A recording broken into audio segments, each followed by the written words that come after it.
OpenAI's latest Codex update with Chrome plugin makes it the king of browser automation. I'll give you an example and you will know why I say that. So I gave a prompt, a very simple prompt to say, use Chrome as a plugin to compose a latest AI news tweet. My profile is open, like on x.com, my profile is open based on the top articles from Hacker News. So what it managed to do is it worked for 2 minutes. It first created a group, tab group, opened Hacker News. When it opened Hacker News, it kind of like read everything on Hacker News. Then it picked an article. Then it made sure that it went to the link to understand what is in that article. Then it composed the tweet and then came back to me and asked me permission if it can tweet. Obviously, I don't want it to tweet. I don't want people to think that I'm using AI to tweet while I'm always personally tweeting it because I'm chronically online.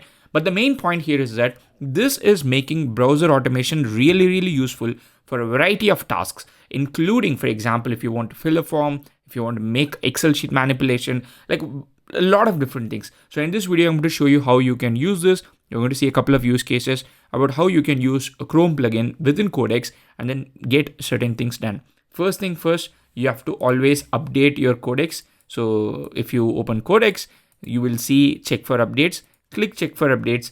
If you have the latest version, it wouldn't show like this. If you do not have the latest version, then it's better to update. That's the first thing. The second thing is make sure you've got the latest model.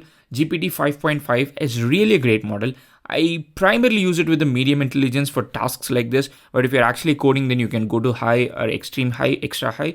But for browser automation with medium, I found a really good success. So the next thing that you can do is go to skills and make sure that you've got browser and Chrome enabled. So these are two important skills that you need to enable so that you can use or your Codex can use the browser. So the next thing is very simple. All you have to do is go to new chat and then start invoking Chrome and then do whatever you want. So in this case, I'm going to say use Chrome and open 3 tabs for 3 best washing machine from Amazon.in. So I'm going to just simply give this as a prompt and we're going to see how it is going to get done. So I've enabled this, and as you can see, once I start it, first step, it is going to spend some time in thinking what it has to do. And then after it is done, it most likely is going to get started with the task at hand. So we'll see the browser tabs getting open. Hopefully it is in this particular window. And you can see it is already connecting to Chrome. So it says I'll use the Chrome plugin and connecting to the Chrome, reading the Chrome skill, and then it is searching on Amazon. It's asking, can I use this? Let us say always allow in this particular case. And it is going to search on Amazon. And you can see here the browser tab, it has created a group and you can see Codex started debugging this browser. And we have the first tab, it is searching for Amazon washing machine, and Amazon washing machine, I mean, it's still doing it, extracting the listing. Let's see I'm going to close the Hacker News so that we can delete the group. Yep, cool. While it is doing the job, let us quickly go ahead and then see what all things that you can use Codex for. I think Codex plus Chrome is going to be an extremely popular combination, variety of reasons. First of all, you can use Chrome to do things that you definitely have to do manually. For example, in this case, the prompt example is review the last week of Codex related posts on community.open.ai, where you have to go to this website, summarize the user feedback, sentiment of recent launches, and also key user issues, and then put it on a spreadsheet. So you're trying to make this AI go to 2 different places. One, to the website, collect the details, make the LLM work for you, put everything as like structured format, and then put it on spreadsheet. And it works. The next thing is you can also ask it to like fill in forms. For example, you can combine 2 different skills. So here in this case, Chrome and Gmail. So you can say, check my Gmail for food related expenses from my recent Portland trip and add them to my expenses and whatever that you want to do. So again, this is a pure browser-based work. So you would typically hire like a virtual assistant or an EA executive assistant, and you can get that done with Codex Chrome extension because it can do the repetitive browser work for you. The next thing is you can also use it while you're doing coding, especially if you're doing front end and then you want certain tests to be done, then you can go ahead and then see it. And the prompt is like very surprisingly interesting because you're going to invoke a few sub agents and then ask the sub agents to use Chrome and then get things done.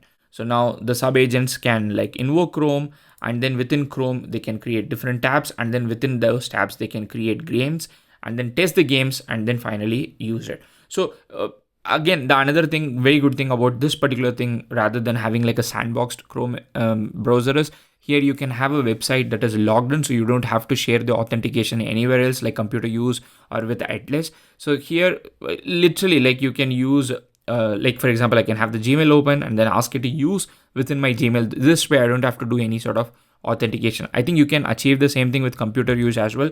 But if you're using any other browser-based system, then you have to separately authenticate for that, which we don't have to do in this particular case. I think our task has been completed. You can see that there's a tick mark and then it says done. I opened 3 Amazon.in washing machine products tabs in Chrome.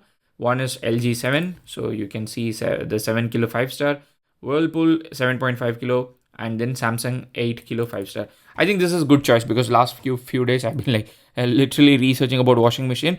And because I want to top load, you can see that it has made a decent enough, let's say, prediction. First of all, I said like I want top 3. It did not pick any random brand. It picked Samsung, Whirlpool, and LG. And even within this, it actually picked one with highest ratings. Now, if you go back to Codex, you can see actual thinking process. It says I found 3 solid products, and then it is trying to do something did not open. So it even changed the tab with a working product. This is great.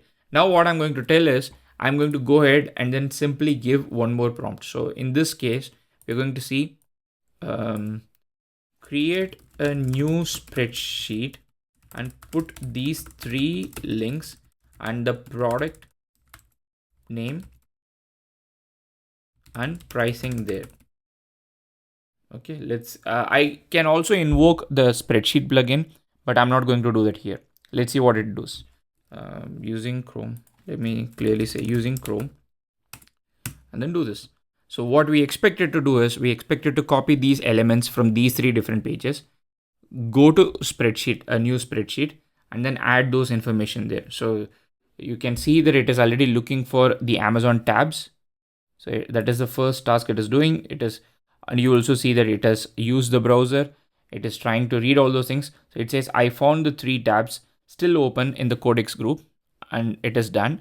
And now it is saying I'm claiming just those product tabs now. So you can see it is managing to use those product tabs, which is still open, all the 3 tabs. So from those 3 tabs, it is extracting the product information.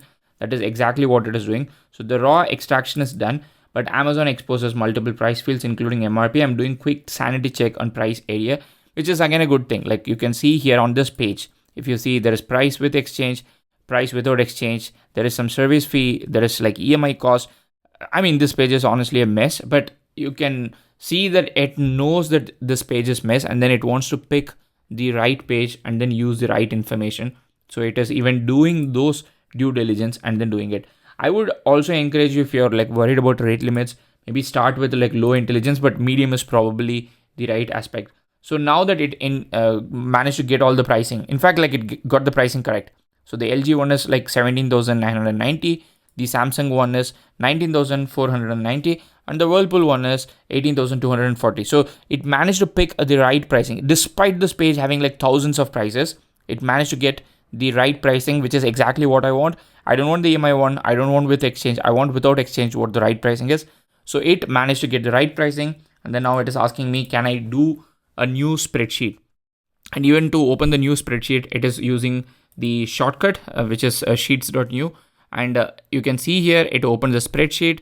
The spreadsheet is available here. So it is now going to put this particular information on the spreadsheet. So Codex started debugging this browser, and it is thinking right now. So if you want to only access browser, then this is a great plugin.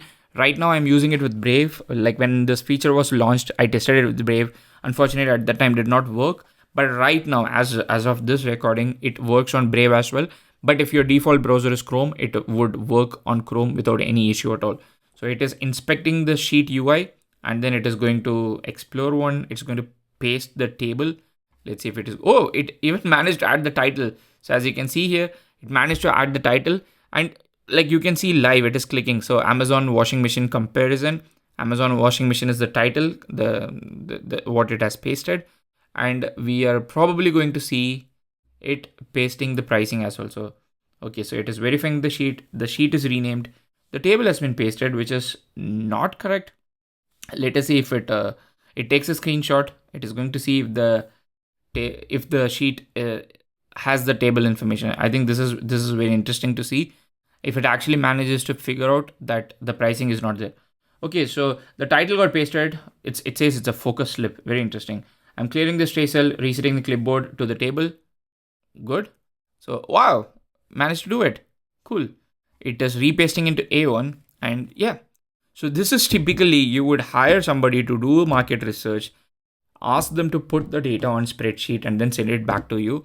Now all these things, like everything that we did, is like few minutes task using Codex and Chrome plugin. And this is just a sample. You can now ask her to, like, for example, I can ask her to add one of the items to my cart. I can even ask her to fill forms like submit expenses. The probability of getting things done from this is probably 100% at this particular point. Like, you can look for flight tickets, a lot of different things that you can do. And primarily, I would use this feature primarily because, like I said, I don't have to separately authenticate. My tab has already been authenticated. My Google has been logged in. My Twitter has been logged in and all those things.